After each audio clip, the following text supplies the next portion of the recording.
Hi friends, అందరికీ కువైట్లో airport అయితే ఓపెన్ అయిపోతుంది. అందరూ ఈరోజు ఓపెన్ అయిపోయింది, నిన్న ఓపెన్ అయిపోయింది అని చెప్పి అనుకుంటున్నారు. ఈరోజు ఫ్రైడే, ఈరోజు రేపు సాటర్డే, సండే ఓపెన్ చేస్తున్నారు. అందులో కూడా 5 టెర్మినల్స్ ఎన్నో ఉంటాయి, అందులో 2 ఓపెన్ చేస్తున్నారు. T4 ఒకటి, T5 ఒకటి, ఆ 2 ఓపెన్ చేస్తున్నారు. ఇంకా 2 రోజుల టైం ఉంది ఎయిర్పోర్ట్ ఓపెన్ కావడానికి. ఈ 2 రోజుల్లో మరి ఏం జరుగుతుందో. వారైతే ప్రస్తుతం ఆగినట్టే కనిపిస్తుంది. ఎవరో అయితే పీ స్టాక్స్ అయితే ఏం మాట్లాడుకోలేదు, ప్రస్తుతం కలగా పెండింగ్లో పడింది, అందుచేత ఓపెన్ చేసేస్తున్నారు. ఈ లోపు మళ్ళీ అన్న ఒక డ్రోన్ అన్న వచ్చి పడిందంటే ఇంకా అనకూడదు, చెప్తున్నాను. ఇంక పడిందంటే మాత్రం ఇంకా దెబ్బ అయిపోయినట్టే.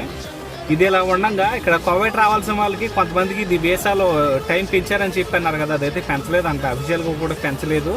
మీ దాంట్లో పెరగలేదంటే ఇంకా పెరగనట్టే, మళ్ళీ మీరు కొత్తది అప్లై చేసుకోవాల్సిందే అని చెప్పేసి అన్నారు.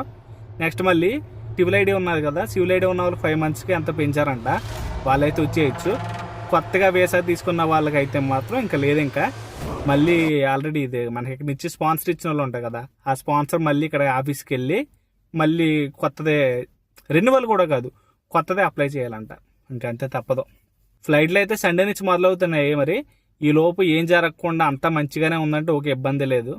ఇప్పుడే లేటెస్ట్గా న్యూస్ వచ్చింది, కువైట్ బార్డర్లో ఇరాక్ నుంచి 2 డ్రోన్లు వచ్చి టార్గెట్ చేసినాయి అంట. మరి ఆ డ్రోన్లు ఎవరు పంపారు ఏంటని చెప్పేసి ఇంకా తెలియలేదు. దాని గురించి అని తెలిసిందంటే ఇక తప్పకుండా వీడియో పెడతాను. సరే మరి.